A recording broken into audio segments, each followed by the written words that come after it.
In this video, I'm going to show you how to do long and short stitch. Long and short stitch is very much like satin stitch, but it's used where you want to add dimension and shading to your work. So here I just have a simple rectangle that I've worked in long and short stitch. It's about 1 inch on each side, and you can see that there are longer stitches that come further down and short stitches that end higher up. And that's true of each color. They're staggered.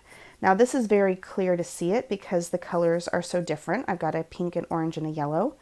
But if you were using, say, 3 shades of yellow, they would blend in with one another quite a bit more.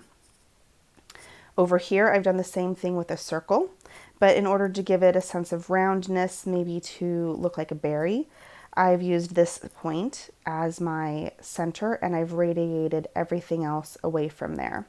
And so I've got my lightest colors here and then darkest colors around the edge.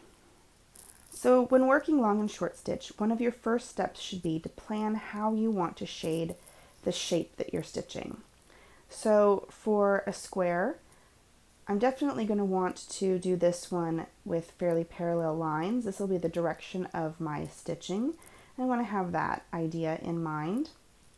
And then do I want to do 3 or 4 colors? I could do 4 colors and cross this off in basically 4 parts. And then each one would go from one color to the next as I work through those sections. And each section would basically be one color. With a circle, I could do the same thing with a straight grid, or I could say, okay, I want this to be the highlight and everything needs to radiate away from there to give it some shape. And because this is round, my individual grids also need to be a bit curved. Even just sketching out those lines starts to give you a sense of dimension for that circle. If you were doing something like a ribbon, which this isn't sketched very well, but you get the idea, you might find that in the little crease down here, it's very dark. That's where you want to play on your darker colors. And up here, it's very light, where the light is hitting it. And so you may find that you have lines that are going parallel to your ribbon. They're getting narrower and darker in the creases and lighter where it opens up. And again, you can give that some dimension and shading to get that effect of stitching a ribbon that has twisted or tied into a bow. The next step in preparing your work is to work split stitch around the outline. For something like this circle, I would do a split stitch outline all the way around the shape. This is going to help those stitches sit neatly around that line and give it just a gentle padding. It's going to make it a much sharper, cleaner shape than if you don't have the stitches. For something like this square, I would just do the top in the color that that section will be and the bottom in the color that this section will be.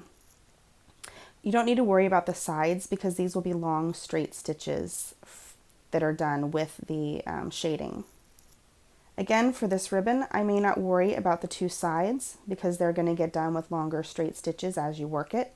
But this end down here and maybe just a little bit of that shaping, I would do at least part of it and as much as you feel is necessary to give yourself that shape. I would at least do this section of it and see if that's enough. It may be too much as you get into these narrower areas. And you may find that you do want it through these wider areas, but you can leave that up to your experience and what you're finding as you stitch. If you're not laying neatly along those edges as you stitch, then you might want the added line of split stitch to help anchor those stitches in. But usually it's good for stitches that are going to wrap around that edge. So as you come down here and put your needle down, it's going to make that a nice tidy edge. So it's not necessary as much on the sides where you're doing longer stitches. So I'm going to start with, I'm going to stitch this square in shape. So I'm going to go ahead and stitch this square and I'm going to shade from green through bluish greens and into a blue. So I'll start up here with green and I will work this top border in split stitch.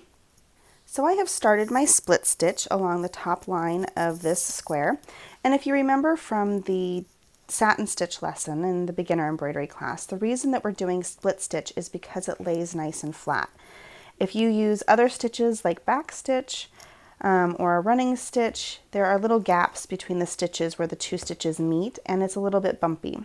And the nice thing about split stitch is that by coming up in the previous stitch, you're kind of blending the threads together, and it makes a nice smooth result, which is great for something like this because as you lay satin stitch or long and short stitch over it, you're not going to have any bumps or anything that will break that smooth surface you're creating. Okay, so I have finished my row of split stitch, and now it's time to start working on the long and short stitch. So I'm actually going to start here in the middle, which is good in satin stitch as well, because then we can work out to the two sides. And I'm going to try and keep my stitches very straight up and down, parallel to the two sides of the square.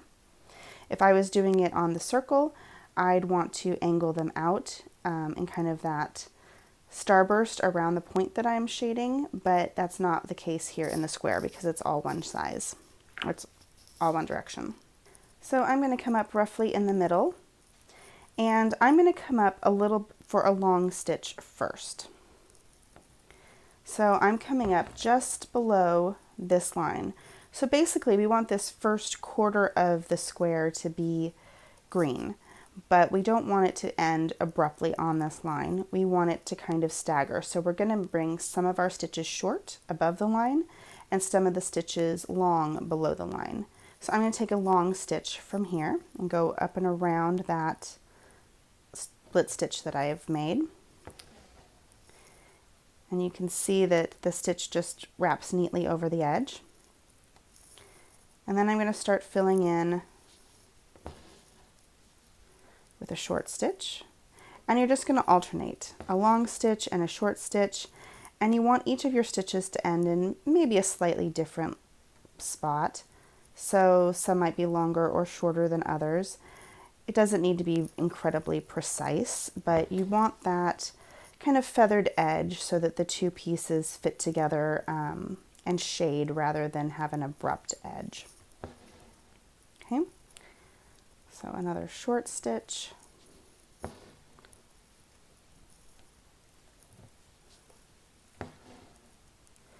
And then a long one.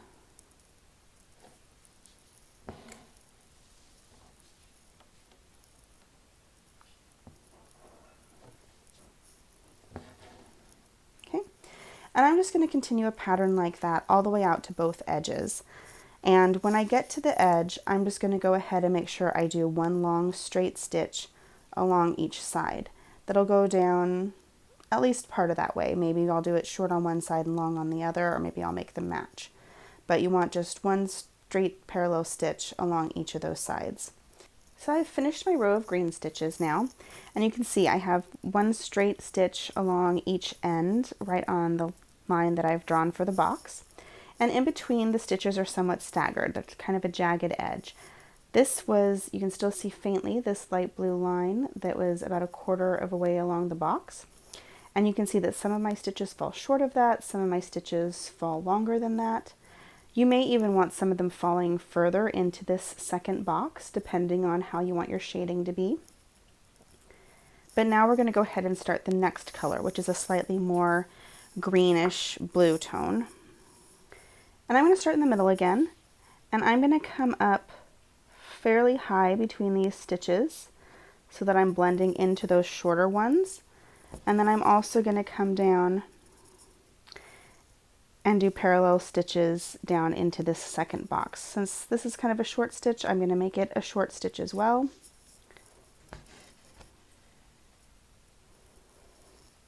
And then some of these that were longer, I'm going to go ahead and make longer stitches.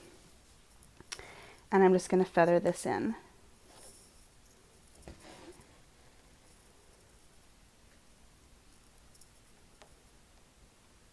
You're going to do the same thing. You're going to alternate those short stitches and long stitches to fill up this second row of stitching. And this will take some practice to see if the colors are blending the way you want. I'm looking at this and thinking that I actually want those colors to blend just a little bit more, and I should have made those green stitches a little bit longer.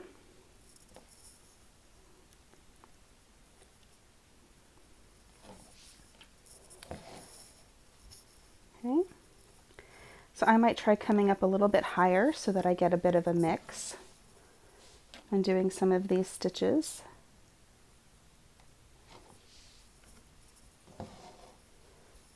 Right. Here's a bit of a longer one. It'll start lower and move lower.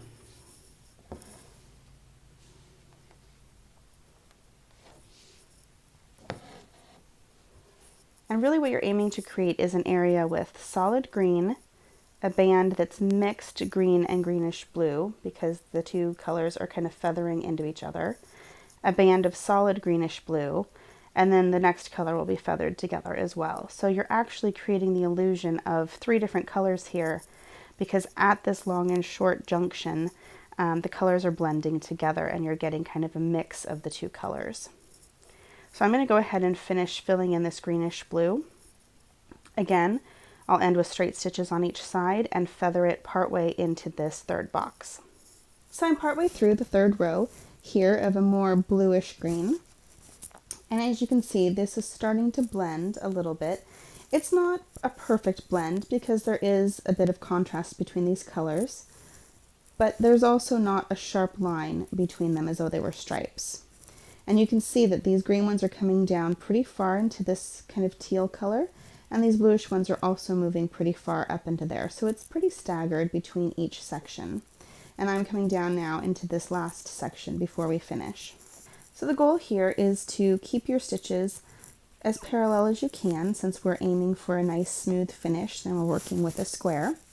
And I'm going to come up higher in some rows and go down a little bit shorter.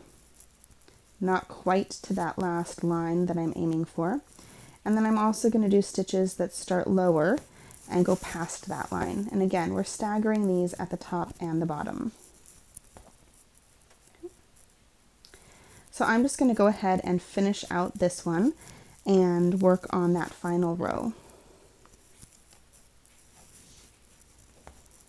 So I'm nearly to the end of this final row of blue. You can see that I went ahead and did split stitch across the bottom edge again, and it's giving it this nice clean edge as I stitch over it. And you can also see that since these shades of blue are a little bit closer in color, I'm getting more of a gradual blend between these colors, whereas this green is a little bit more sharp, and you can see it's much more distinct where those green threads are blending in, but in these ones you're really starting to lose that definition. So color choices will be important when you're working on these stitches. Shades that are very close together will make a very nice blend for actual shading to give dimension.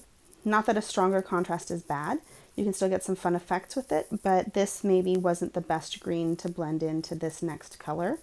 And that was hard to tell before I actually started stitching, but these other shades have worked very well.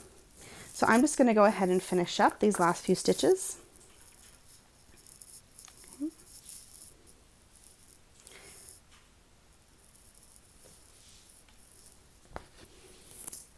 The same as before, coming up fairly high in that previous row of stitching, and then coming and tucking it around this line of split stitch. And then the next one will be a little bit shorter because these stitches came out a little bit longer. And it doesn't have to match exactly the stitches in the previous row, but you're basically just making sure that both sides are feathered, and you're going to, for the most part, put long ones where there were long ones and short ones where there were short ones. There a little bit longer.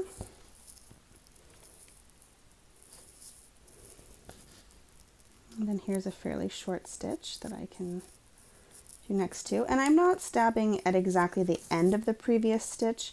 I'm kind of coming up between two stitches, so they're not exactly perfectly straight every time.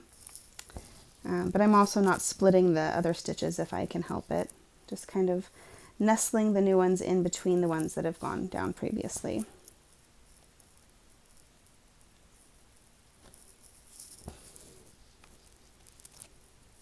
You don't want them to crowd too much, and you do want them to lay fairly smooth and flat.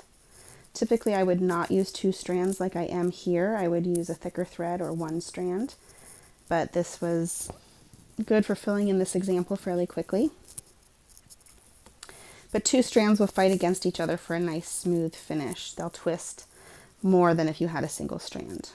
So in general, for this and for satin stitch, don't use two strands. And there we go, pretty much one last stitch right along that line. And we have finished that blend. Now, if you end up smoothing over this or, ironing it slightly, you're going to get a really nice blend between those colors. So the same thing if you were to work on this circle, you would just start and work your way out with some short stitches. Then you'd work the next color, and you might even come back around this edge with some of that next color since it would be feathered in, and then work your way out darker and darker to give a shadowed side and a highlighted side. But you would be doing the exact same thing, doing some long and some short, radiating out from that point, and then just going back through and filling them in with the same long and shorts that we did here. So you can really fill in any shape you want with this technique. It's great for giving it dimension and shading. You can get the feathers of a bird. You could really, shape the body very nicely. So here's the finished square. You could move on and do a circle or another shape, anything where you want some shading to give it some more dimension.